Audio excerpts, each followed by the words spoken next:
And we know they're going to send people, spies and all that amongst us. They do that. But it doesn't matter. There was a spy among the 12, Judas. But we're going to invite you anyway. Those that can understand what's going on, you are invited. Come as you are. But we sent to a hard-headed, stiff-necked, and rebellious people. But you know what? We love you anyway. We have to do our job. We will not receive our reward unless we finish this. They're the chief house of Satan, and he gave us more. Read. Verse 10. Fear none of those things which thou shalt suffer. He says, don't fear what they're going to do to us. Read. Behold, the devil shall cast some of you into prison. They're going to start casting you into prison. Now, who is financing the industrial prison complex? Who's setting up the fusion centers? Who's setting up the FEMA camps?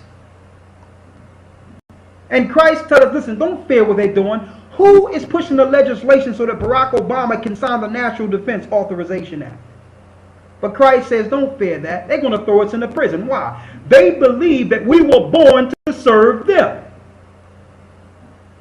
Mad and upset that in Genesis 25, it distinctly tells us that the elder should serve the younger. They don't like the fact that the Most High, even though they came out first as Esau, they don't like the fact that it was meant for them to serve their younger brother Jacob. So now they're setting up an institutional prison complex to destroy God's people and to use eugenics and killing people and all that out there.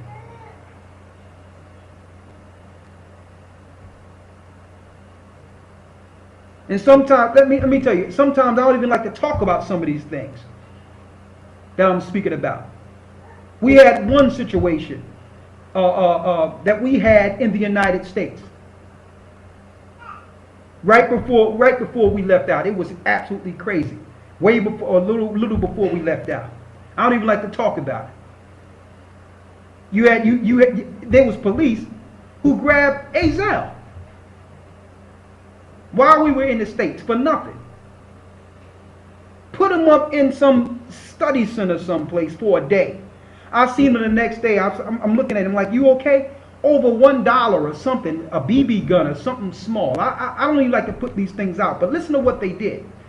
They checked his records and tried to give him all types of vaccination shots. All types of shots.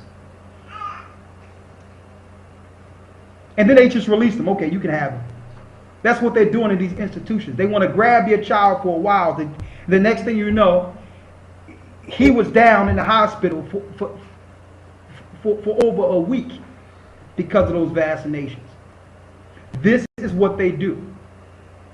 Had to work with herbs and all that to try to get him back right. He's right now and he's strong and healthy. All praises to Ahia. But I want to talk about that because a lot of you don't know. When you give your children over to these institutions, immediately they go into a complex, a prison complex. And in these youth study centers and all these homes through social services, they're looking to kill us off. This is what they're doing. This is what they're doing, brothers and sisters, on a high level. On a high level. They'll take the kid, and usually it happens in school. Something break out in school, you work in someplace, next thing you know they got your kid, they got your child someplace. This is the complex they have set up. I don't like to talk about things personal, but let me tell you, this thing hits every one of us on a personal level. Wake up. I went over the time. I'm sorry, Brother Gabar. After this, I'll just relay it to you over in New York. Christ spoke of those that would follow him would have to go through persecution at the end. So we out here begging you, man, to understand and wake up, man. Begging you. We're going to lose so many people, brothers and sisters. You're going to find out your government is at war with you. They're at war with you. They're not looking for Al-Qaeda. You is Al-Qaeda. Thank you. They're at war with you, man. Here it is, they say they're chasing people with turbans, but yet now they're locking us up under terrorists legislation now, calling us terrorists now. They're not looking for people in turbans, man. We are the terrorists. There's more. The red list. Here's the people that are placed on red list. I know we're on the red list, but I'm going to read it. These people are the enemies of the New World Order. They are the leaders of patriot groups, outspoken ministers like us, outspoken talk show hosts, community leaders, outspoken and probably net leaders. These people will be dragged out of their homes at 4 a.m. and will be taken to FEMA detention centers and killed.